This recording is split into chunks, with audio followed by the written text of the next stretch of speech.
আসসালামু আলাইকুম। ঝটপট যত রান্না চ্যানেলে সবাইকে স্বাগত। আজকে আপনাদের মাঝে নিয়ে আসলাম ফুচকা বানানোর রেসিপি। সবাই সাথে থাকুন, ফুল ভিডিওতে দেখতে থাকুন। প্রথমে আমি ছোলাগুলো নিয়ে নিব। ছোলাগুলো ভালোভাবে ধুয়ে নিলাম। ছোলাগুলো দেখেন টিভি দেখছি, ছোলাগুলো আমি ভালোভাবে ভিজে গেছে। আমি একটা ডেকচিতে নিব, ডেকচিতে সব ছোলাগুলো ভালোভাবে ধুয়ে নিব। সেই সাথে হালকা পানি দিব, যতগুলো লাগে ততগুলো পরিমাণ দেওয়া লাগে দিব। তাতে 4টা আলু দিলাম, তো হলুদের গুঁড়া আর মরিচের গুঁড়া দিয়ে সিদ্ধ বসাই দিলাম। তো এখন আমার সিদ্ধ করা শেষ ছোলা আর আলুগুলো। সেই সাথে আমি এখন একটা বাটিতে 1.5 কাপ সুজি আর আধা কাপ ময়দা নিয়ে নিব।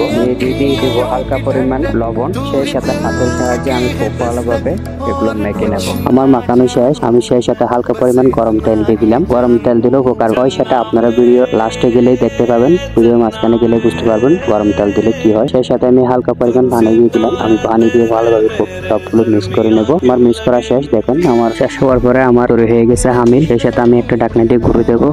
এখন আমি টকগুলো বানিয়ে নেবো, সেই জন্য আমি কিছু তেঁতুল নিয়ে নিলাম একটা বাটিতে। তেঁতুলগুলো আমি ভালোভাবে পরিষ্কার করে নিয়েছিলাম একই, সেই জন্য আমি একটা বাটিতে হালকা পরিমাণ পানি দিয়ে দিলাম। যেগুলো যতগুলো টক আমি বানাবো তত পরিমাণ আমি পানি দিলাম। তো আমি তেঁতুলের বিচিগুলো ফেলে দিছি। এখন এইখানে আমি পানিতে এখন হালকা পরিমাণ চিনি, সেই সাথে শুকনো মরিচের গুঁড়ো, তাতে যা যা মশলা দরকার, চাট মশলা যা যা দরকার, বিট লবণ, আমি এগুলো দিয়ে ভালোভাবে হালকা লবণ দিয়ে ভালোভাবে নেড়ে চেড়ে দেবো। সেই সাথে কাঁচামরিচ দিয়ে দিলাম হাফ টুকরা। টুকরো করে কাঁচামরিচ দিয়ে দেওয়ার পরে আমি একটা লেবু দিয়ে ভালোভাবে লেবুটা চিপে দেবো। সেই সাথে চামচের সাহায্যে আমি খুব ভালোভাবে নেড়ে চেড়ে দিলাম। কয়েকটা লেবু আমি পাতলা করে কেটে রাখছিলাম, সেগুলো দিয়ে দিলাম। সেই সাথে আমি যেগুলো সিদ্ধ করে রাখছিলাম বুট, সেগুলো হাতের সাহায্যে সব চিপে নেওয়ার পরে আমি আধা কাপ পেঁয়াজ কাটা, সেই সাথে অল্প পরিমাণ কাঁচামরিচ, সেই সাথে শসা কেটে রাখছিলাম সেগুলো দিয়ে দেবো। শসা, কাঁচামরিচ, পেঁয়াজ এগুলো দেওয়ার পর আমি শুকনো মরিচ দিয়ে দেবো 1 চা চামচ। সেই সাথে চাট মশলা, তারপর ধনিয়ার গুঁড়া, লবণ, এগুলো দিয়ে ভালোভাবে হালকা লবণ দিয়ে ভালোভাবে হাতের সাহায্যে এগুলো মিক্স করে নিতে হবে। খুব ভালোভাবে মিক্স করতে হবে যাতে সবগুলো মশলা ভালোভাবে মিশে যায়। এখন আমার মশলা প্রেসার করতে, তারপরও আমি হাতের সাহায্যে আর একটু ভালোভাবে মেখে নিলাম। কারণ হচ্ছে রুটি বেলার ফালা, তো আমি হামিগুলো আস্তে আস্তে করে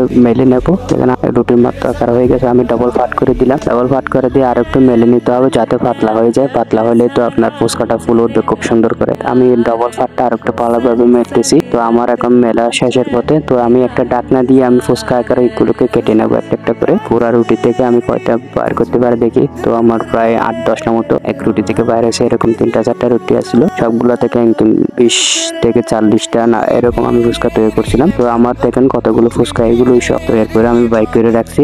এখন হচ্ছে বাজার পালা। তো আমি একটা কড়াইতে তেল দিয়ে দিলাম, সেই সাথে ফুচকাও দিয়ে দিলাম। ফুচকা দেখেন কত সুন্দর করে ফুল উঠতেছে। এই জন্যই আমি প্রথমে সুজি দেওয়ার সময় তেল দিয়েছিলাম। এই তেল দিলে ফুচকাগুলো খুব বাজার থেকে কিনে আনা ফুচকার মতো খুব সুন্দর করে ফুল ওঠে। তো বন্ধুরা আপনারা সবাই তৈরি করার সময় ফুচকাতে অবশ্যই হামিল করার সময় অবশ্যই গরম তেল দিবেন। গরম তেল দিলে কিন্তু অনেক উপকার। দেখেন আমার ফুচকাগুলো কত সুন্দর করে ফুল উঠতেছে মাশাআল্লাহ, বহুত দোকানের মতো করে। তো আপনারা অবশ্যই এরকম গরম তেল দিবেন যখন হামিলটা ধরবেন, তখন না হলে গরম পানি দিবেন। যে কোনো একটা দিবেন, যে কোনো একটা দিয়ে কাজ করবেন, দেখবেন ফুচকাগুলো হুবহু দোকানের মতো করে ফুল উঠবে। এগুলো বাসায় তৈরি করতেছে সেজন্য কয়েকটা ফুলে নাই ঠিক মতো। তো যতটুকু ফুলছে আলহামদুলিল্লাহ, কারণ এতটুকু ফুলে না বাসায় তৈরি করলে। তো দেখেন আমার ফুচকা কত সুন্দর করে রেডি হয়ে গেছে এখন। সেই সাথে আমি একটা চামচের সাহায্যে আমি এগুলো নিয়ে নিলাম। তো আমার সব ফুচকা কিন্তু আমি এখন ভেজে নিয়েছি। তো এখন ফুচকা ভেজে নেওয়ার পর একটা ভেঙে দেখবো কি অবস্থা। দেখেন কি নরম, কি তুলতুলে হয়েছে ফুচকাটা। একটা ভেঙে দেখবো হাতের সাহায্যে। দেখেন কত সুন্দর, কত মরমরা হয়ে গেছে।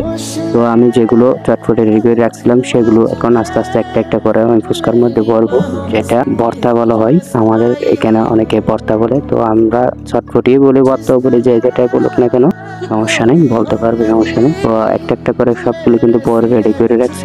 এখন পালা হচ্ছে উপরে হালকা পেঁয়াজ দিব।